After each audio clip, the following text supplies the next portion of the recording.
السلام علیکم۔ جیسا کہ سیام کے حوالے سے سوال آیا تھا اور میں نے ایک حصہ صرف 2 آیتیں ابھی 2 دن پہلے کیا تھا، تو آج اس کا دوسرا حصہ، اور اس میں بھی صرف 3 آیتیں کریں گے تاکہ بات زیادہ لمبی نہ ہو اور سمجھ میں بھی آ جائے۔ تو سورہ البقرہ اور اس کی آیت نمبر 185 سے 187 تک، 2 کی 185 to 187۔ پہلے آپ کے سامنے مروج روایتی ترجمہ پیش کر دوں گا اور پھر اس کی ہم حقیقی فہم کو سمجھیں گے، اسی میں آپ کو آپ کے سوالات کے جوابات بھی ملتے رہیں گے۔ رمضان کا مہینہ ہے جس میں قرآن نازل کیا گیا۔ قرآن لوگوں کے لیے ہدایت ہے اور ہدایت کی روشن دلیلیں اور فرقان، حق و باطل سے جدا کرنے والی۔ بس جو تم میں سے یہ مہینہ پائے اسے چاہیے کہ روزے رکھے، اور جو بیمار ہو یا سفر پر ہو وہ بعد کے دنوں میں گنتی پوری کر لے۔ اللہ تمہارے لیے آسانی چاہتا ہے اور دشواری نہیں چاہتا، اور تاکہ تم گنتی پوری کرو اور تاکہ تم اللہ کی بڑائی بیان کرو اس پر کہ اس نے تمہیں ہدایت دی، اور تاکہ تم شکر ادا کرو۔ یہ ہے مروج روایتی ترجمہ۔ تو میں اس کے سوالات میں نہیں جاؤں گا، سوالات بہت سارے ہیں اور آپ سب کو خود ہی جواب میں اندازہ ہو جائے گا کہ آپ کے سوال کا آپ کا جواب مل رہا ہے۔ سیدھی فہم کی طرف آتے ہیں۔ شہر و رمضان، رمضان کا مہینہ ترجمہ کرے۔ شہر کا مطلب مہینہ نہیں ہوتا ہے، یہ مہینے اللہ نے نہیں دیے، نہ اللہ نے کہا کہ سال میں 12 مہینے ہوتے ہیں۔ اگر یہ مہینہ اللہ کا دیا ہوا ہوتا تو اللہ بتاتا ہے کہ رمضان کب آئے گا، اس سے پہلے کیا آتا، بعد میں کیا آتا، ہمیں نہیں پتا رمضان کب ہے اور کیا ہے۔ تو شہر کا مطلب مہینہ ہے ہی نہیں کسی حال میں، کیونکہ اگر آپ قرآن کو تصریف آیت کے ذریعے سمجھیں گے تو بات بالکل واضح ہے۔ آپ اسی کی آیت نمبر 194 دیکھ لیں، یہاں پر الشہر الحرام بالشہر الحرام والحرمات قصاص، کہ حرمت والا مہینہ بدلہ ہے حرمت والے مہینے کا اور حرمتوں کا بدلہ ہے۔ اب یہ بتائیے کہ حرمت والا مہینہ کون سا ہے اور اس کا بدلے والا حرمت والا مہینہ کون سا ہے؟ کیا اللہ نے اس کے نام بتایا کہ ایک تو حرمت والا مہینہ بھی ہو، پھر بدلے میں پھر حرمت والا مہینہ ہے؟ ویسے ہی 12 مہینے ہوتے ہیں، تو یہ کون سے مہینے، کتنے مہینے، کیا کچھ ہے؟ پھر اس کے بعد یہ بھی کہہ رہے کہ حرمتوں کا بدلہ ہے، تو نہ سمجھ میں آنے والی بات ہے۔ شہر کا مطلب ہے صورتحال۔ جب آپ صورتحال رکھ کر ترجمہ کریں گے تو آپ کو ہر جگہ بات واضح سمجھ میں آئے گی۔ رمضان قرآن میں ایک ہی بار آیا اور دوبارہ یہ لفظ استعمال ہی نہیں ہوا، تو اس کی تصریف کیسے کریں گے؟ اس کے لیے پھر آپ آگے دیکھیں کہ اس کے ساتھ کیا ہے کہ انزل فیہ القرآن، تو جہاں قرآن نازل ہو رہا ہے وہ رمضان ہے۔ اس کو سمجھنے کے لیے پھر آپ تصریف آیت کے تحت چلیں تو آپ کو آخر کی صورت میں سورہ قدر میں ملے گا کہ انا انزلناہ فی لیلۃ القدر۔ وہ پوری صورت ہی اس کی وضاحت ہے، اور میں نے اس صورت کا الگ سے درس دے رکھا ہے، تفصیلاً چاہیے تو آپ اس درس کو سرچ کر کے دیکھ لیں۔ سمجھانے کا مطلب یہ کہ قرآن کس میں نازل ہوتا ہے؟ رمضان میں، اور وہاں اللہ کہہ رہا ہے کہ لیلۃ القدر میں، تو گویا لیلۃ القدر اور رمضان ہم معنی الفاظ ہیں۔ لیلۃ القدر کیا چیز ہے؟ لیل کہتے ہیں تاریکی کو اور قدر کہتے ہیں پیمانے کو، تو تاریکی کا پیمانہ لغات میں ویسے رمضان کے معنی یہ مروجہ لوگ ایک تو رمضان کا مہینہ ہی دیتے ہیں، دوسرا یہ کہتے ہیں کہ بہت گرمی ہوتی ہے شدت کی، اس کو کہا جاتا ہے، جس میں آدمی سوکھ رہا ہوتا ہے، پیاسا ہو رہا ہوتا ہے، پریشان حال ہوتا ہے، خاص طور پر صحرائی زندگی۔ تو یہ دونوں باتیں غلط ہے۔ جو تاریکی کا پیمانہ ہے، آج جیسے آپ پاکستان کی مثال لے لیں کہ ہم تاریکی کے پیمانے میں رہ رہے ہیں، عوام کا عوام بگڑا ہوا ہے، نہ نظام صحیح، نہ لوگ صحیح، نہ باکردار افراد ہیں، نہ بہترین نظام ہے، نہ بہترین معاشرہ ہے، نہ بہترین حکومت ہے، سب کچھ بگڑا ہوا ہے، بالکل تاریکی کا پیمانہ ہے۔ تو اس میں جب آپ اللہ کی ہدایت کو سمجھنے کی کوشش کریں گے تو بڑی آسانی سے اور جلدی سمجھ میں آئے گا، کیونکہ جو خوشحال لوگ ہوتے ہیں نا وہ تو اپنے عیاشی میں مست ہوتے ہیں، ان کو فکر نہیں ہوتی کہ کیا کس طرح سے حالات درست کیا جائے اور کیسے کیا کچھ لایا جائے۔ تو جو پریشان حال ہوتا ہے وہی سوچتا ہے، غور و فکر کرتا ہے کہ کیسے سے نکلا جائے، اس کو آسانی سے بات سمجھ میں آتی ہے۔ تو قرآن ہمیشہ تاریکی کے پیمانے میں زیادہ بہتر سمجھ میں آتی ہے۔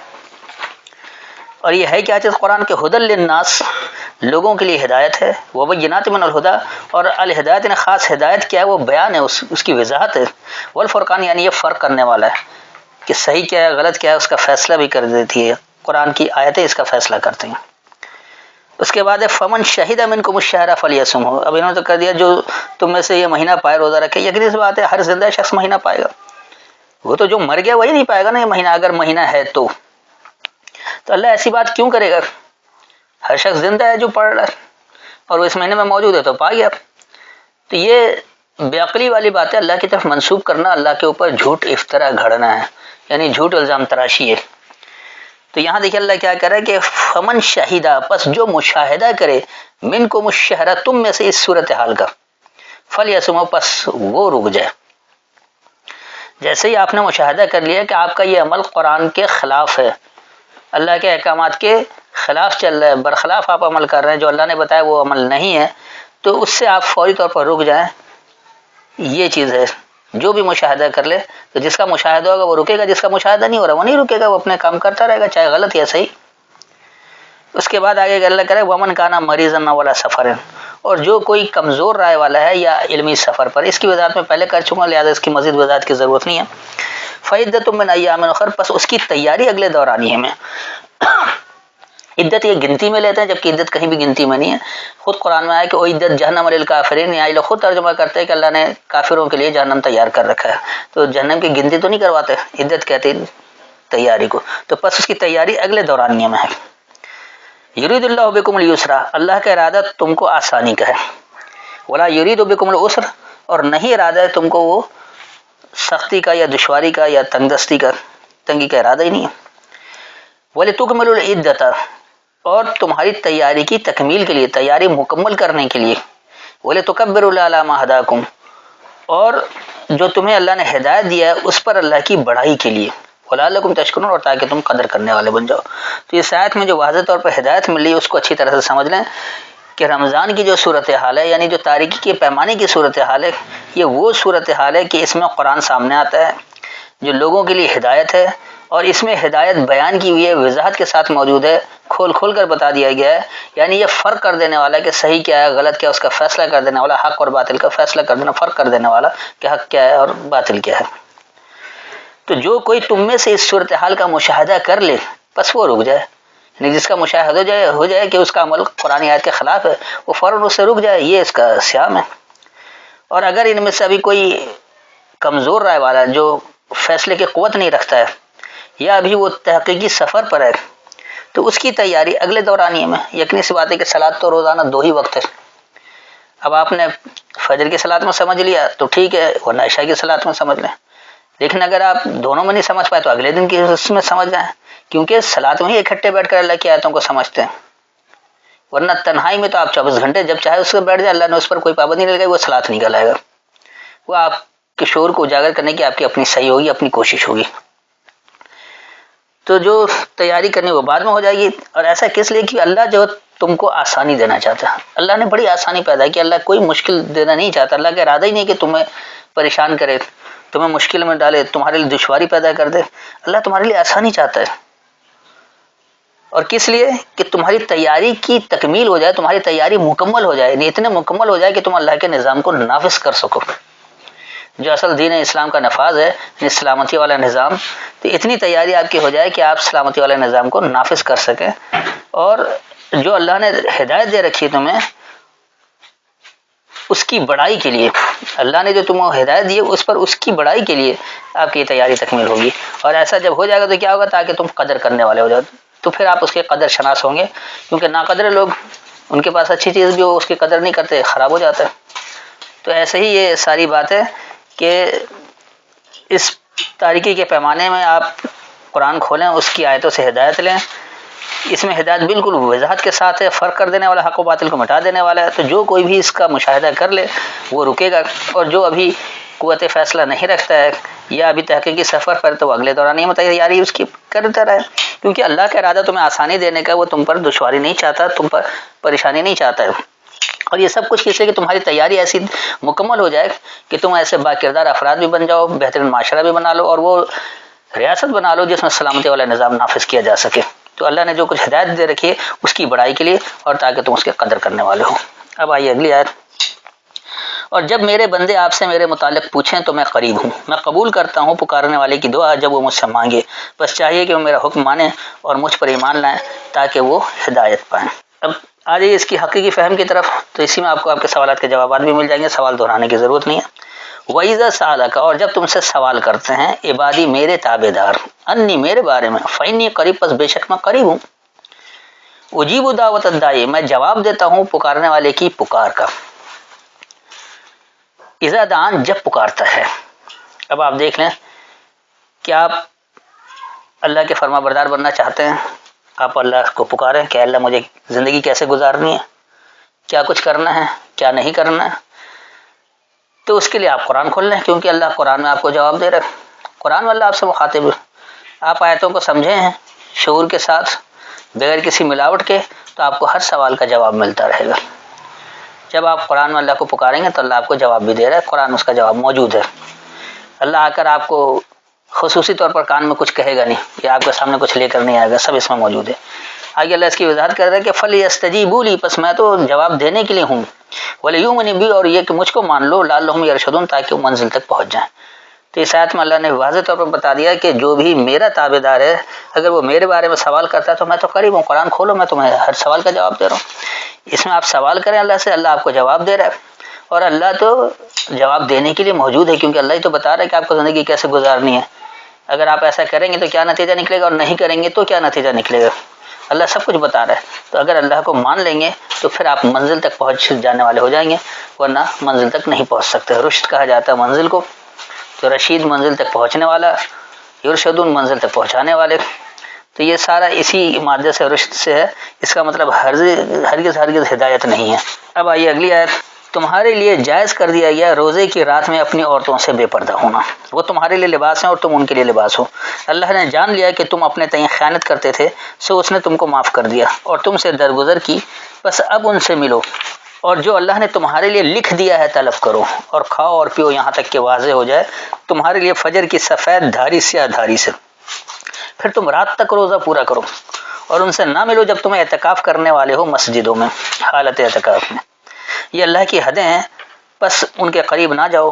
اسی طرح واضح کرتا ہے اللہ لوگوں کے لیے اپنا حکم، تاکہ وہ پرہیزگار ہو جائیں۔ اب دیکھیے یہاں کیا بات ہو رہی ہے اور انہوں نے کیا بنا رکھا۔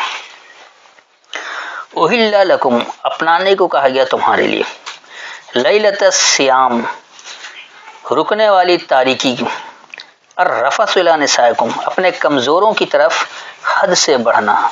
رفث کہا جاتا ہے حد سے بڑھنے کو، کسی بھی معاملے میں جو اس کی حدیں مقرر ہیں، جب اس سے آپ بڑھ جائیں، تجاوز کر جائیں، تو وہ رفث کہلاتا ہے۔ اب انہوں نے یہاں پر بلا وجہ بے پردہ ہونا لکھ دیا، کیونکہ انہوں نے تو جنسی ملاپ ہی دکھانا میاں بیوی کا، اس لیے فوراً بے پردہ ہونا کر دیا۔ حالانکہ جب آپ باتوں میں گالم گلوچ پر اتر آتے ہیں تو اس کو بھی رفث القول کہا جاتا ہے، کہ آپ بات میں حد سے بڑھ گئے۔ تو ایسے ہی رفث سے کیا ضرورت ہے کہ آپ، یعنی ان مولویوں نے سوائے جنسی ملاپ کے اور ٹکریں مارنے کے کچھ کیا ہی نہیں، یعنی اللہ کے احکامات کی فرما برداری اور کچھ ہے ہی نہیں، نہ کردار کا ہوش ہے، نہ معاشرہ اچھا بنانے کا، نہ ہی بہترین ریاست قائم کرنے کی، نہ سلامتی والا نظام قائم کرنا، سب سے دور ہٹا کر اللہ سے دور کرنے کے لیے یہ کہانیاں گھڑی گئی ہیں، اور اس کو حدیث کے نام پر دے کر اس کے ذریعے بہکایا گیا۔ اور پھر ایسا یہ کس لیے کہہ رہے کہ یہاں آگے انہوں نے کہہ دیا کہ وہ تمہارے لیے لباس ہے اور تم ان کے لیے لباس ہو۔ لبس کہا جاتا ہے خلط ملط ہونے کو۔ جب اللہ کہتے ہیں ولا تلبسوا الحق بالباطل، تو کیا وہ لباس بناتے ہیں؟ وہاں خود کہتے ہیں کہ اللہ حق و باطل میں کوئی خلط ملط نہ کرو، تو یہ بھی وہی مادہ لبس ہے۔ لباس کس لیے؟ کیونکہ جسم اور لباس کے درمیان کوئی فرق نہیں ہے، کوئی دوری نہیں ہے، ایک دوسرے سے ملے ہوئے۔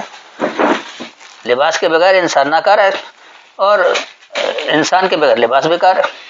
تو اس لیے اس کو کہا گیا کہ یہ خلط ملط ہے ایک دوسرے سے، تو یہ تمہارے لیے خلط ملط ہے اور تم ان کے لیے خلط ملط ہو، یعنی آپ کے کمزور آپ کے لیے خلط ملط ہے، اور آپ اپنے کمزوروں کے لیے خلط ملط ہے، آپ الگ نہیں ہو سکتے۔ اس کی مثال آپ یوں لے لیں کہ جیسے ایک گھر کا سربراہ ہے، وہ اپنے بیوی بچوں سب کو لے کر چل رہا ہے،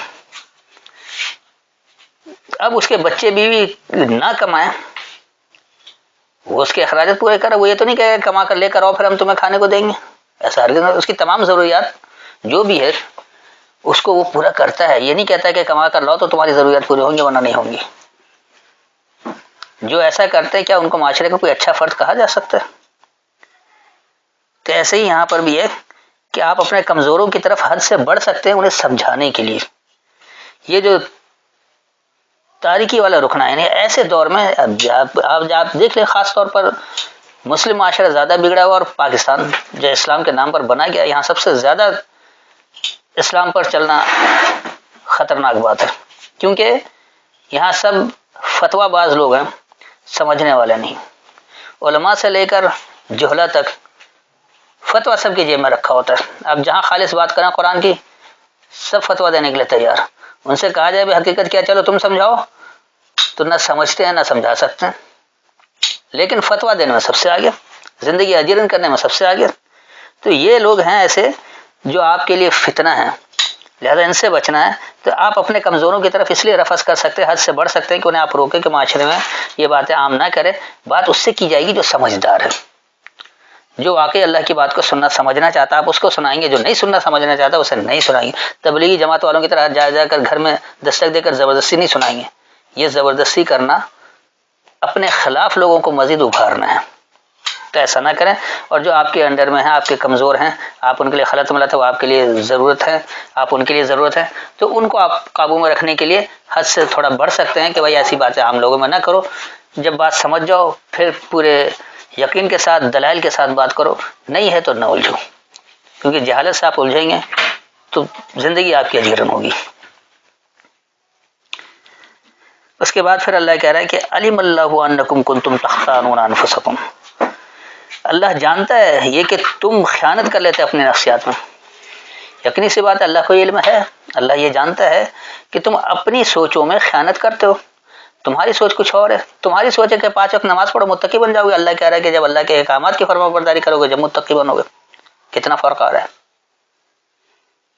تو آپ کی سوچ جس کو صحیح کہہ دے وہ صحیح نہیں ہوگا، اللہ جس کو صحیح کہہ رہا ہے وہ صحیح ہوگا، اللہ جسے غلط کرے وہ غلط ہوگا.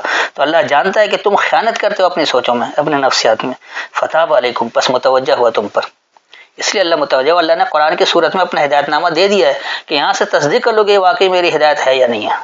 جو بغیر تصدیق کے عمل کر رہا ہے وہ اللہ پر بہتان گھڑ رہا ہے، یعنی اللہ پر الزام تراشی کر رہا ہے. اسی کو اللہ نے کہا کہ افترا الکذب، تم اللہ پر بھی جھوٹ بہتان باندھتے ہو. وعفا عنکم، اور عافیت دیا تمہارے بارے میں. اس کے بعد پھر اللہ کہہ رہا کہ فالآن باشروہن، بس اب تم انہیں براہ راست دو. اب انہوں نے یہاں پھر ملا کر دیا کیونکہ ان کے ذہن میں سوائے خباثت کے اور کچھ ہے ہی نہیں، لہٰذا فوراً جنسی ملاپ کی طرف ملا دیا. اور پھر یہ بھی کرے کہ جو اللہ نے تمہارے لکھ دیا وہ طلب کرو. لکھنے کی بات ہی نہیں ہو رہی، تلاش کرو جو پابندی رکھی اللہ نے تمہارے لیے. کتابہ کہتے ہیں پابندی کو. اور یہ کیا تلاش کرنا ہے کہ آپ براہ راست تلاش کریں گے، اللہ کی کتاب کھولیں، اس کی آیتوں سے تصدیق کریں کہ یہ اللہ کی بات ہے یا نہیں. تلاش کر لو جو اللہ نے تمہارے لیے پابندی رکھی ہے. کیوں تم اللہ کی بات سن رہے ہو، کیوں عقل استعمال نہیں کر رہے؟ کتاب کھولو، تصدیق کر لو. اس کے بعد آگے اللہ کہہ رہے کہ وَكُلُوا وَاشْرَبُوا. اب انہوں نے کھاؤ پیو کر دیا، کیونکہ کھانے پینے کے علاوہ ان کا کام ہی نہیں ہے. لوگوں کا مال لوٹو، کھا لو، باطل طریقے سے سمیٹو اور کھا لو. کلو کا مطلب ہوتا ہے حاصل کر کے برتنا. کلو کا مطلب یہ نہیں ہوتا کہ آپ منہ میں ڈالیں اور دانتوں سے چبائیں جب جا کے وہ کھانا ہوگا. یہ کھانا صرف ملاؤں کا ہے. آپ اس کی تصدیق کر لیں، زیادہ دور مت جائیں. اسی میں آیت نمبر 188 دیکھ لیں. وَلَا تَأْكُلُوا أَمْوَالَكُمْ بَيْنَكُمْ بِالْبَاطِلِ. تم لوگوں کے مال اپنے درمیان ناحق مت کھاؤ. تو یہ مال آپ کیسے کھاتے ہیں؟ کیا منہ میں ڈال کر دانتوں سے چبا رہے ہوتے ہیں؟ ہرگز ایسا نہیں ہے. آپ مال لے کر حاصل کر کے برتتے ہیں. کوئی کام کر رہے ہیں، رشوت لے رہے ہیں، وہ مال آپ نے حاصل کر لیا، اس کو آپ اپنے طور پر برت رہے، وہ تو نہیں دیکھ رہے کہ آپ اس مال کو کیسے کھا رہے ہیں، کیسے استعمال کر رہے ہیں. یہ ہے کھانا. وشرب کا مطلب سیراب ہونا. اب پینے کو بھی اس لیے سیراب ہوتا ہے، آدمی جب پانی پی لیتا ہے تو کچھ دیر کے لیے سکون ہو جاتا ہے. پیاس لگی اور پانی نہ ملے تو سب کیا کیفیت ہوتی ہے، اسے احساس ہوتا ہے جس کو پیاس کی شدت کا احساس ہو. جسے پیاس ہی نہیں لگتی وہ کیا سمجھے گا.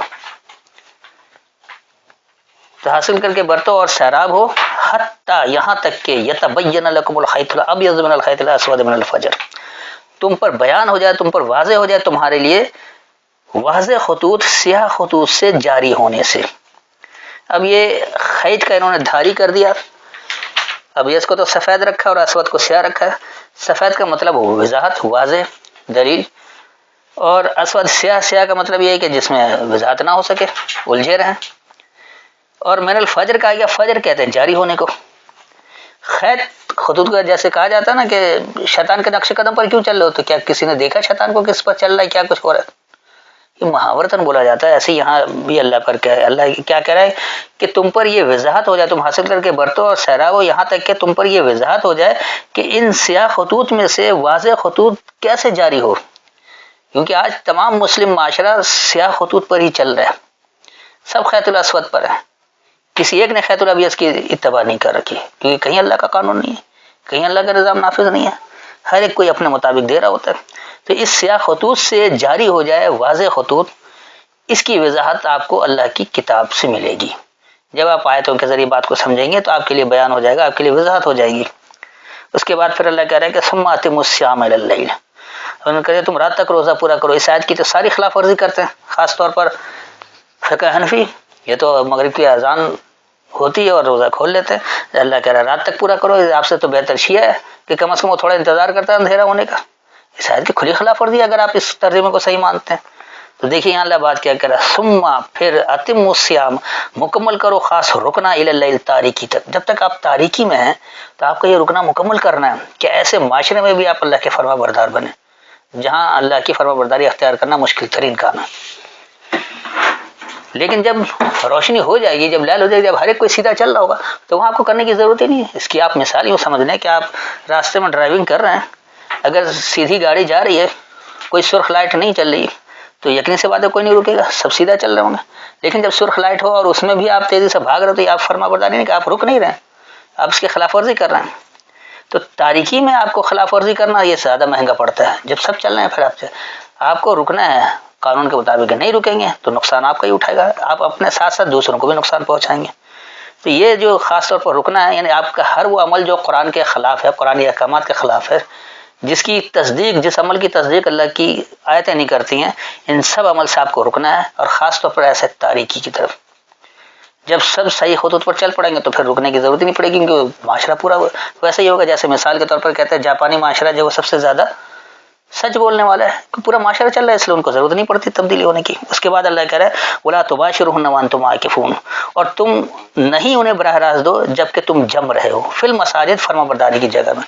تو جب تک آپ فرما برداری کی جگہ میں جم رہے ہیں تو اس وقت آپ لوگوں کو براہ راست نہیں دیں گے، ورنہ وہ فتنہ فساد ہو جائے گا۔ تِلْكَ حُدُودُ اللَّهِ فَلَا تَقْرَبُوهَا، یہ اللہ کی حدیں ہیں بس تم اس کے قریب نہیں جانا۔ تو اللہ نے یہ حد آپ کو دے رکھی ہے کہ کب آپ براہ راست دیں گے اور کب نہیں دیں گے۔ اگر آپ اس کی خلاف ورزی کریں گے تو آپ نقصان اٹھائیں گے، اللہ کی حد ہے اس کے قریب نہ جاؤ۔ كَذَلِكَ يُبَيِّنُ اللَّهُ آيَاتِهِ، اسی طرح اللہ واضح کرتا ہے آیتوں کے ذریعے للناس، لوگوں کے لیے، لعلهم يتقون، تاکہ وہ پابندی اختیار کرنے والے بن جائیں۔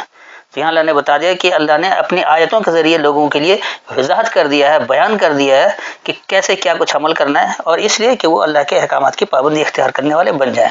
پابندی اختیار کریں گے تو انہیں وہ نتائج ملے گا، ورنہ ہرگز نہیں ملے گا۔ تو بس آج کی وضاحت اتنی کافی ہے۔ پھر بھی اگر کوئی تشنگی رہ گئی، کوئی بات نہ سمجھ میں آئی ہو تو آیت کا حوالہ دے کر سوال کر سکتے ہیں۔ السلام علیکم۔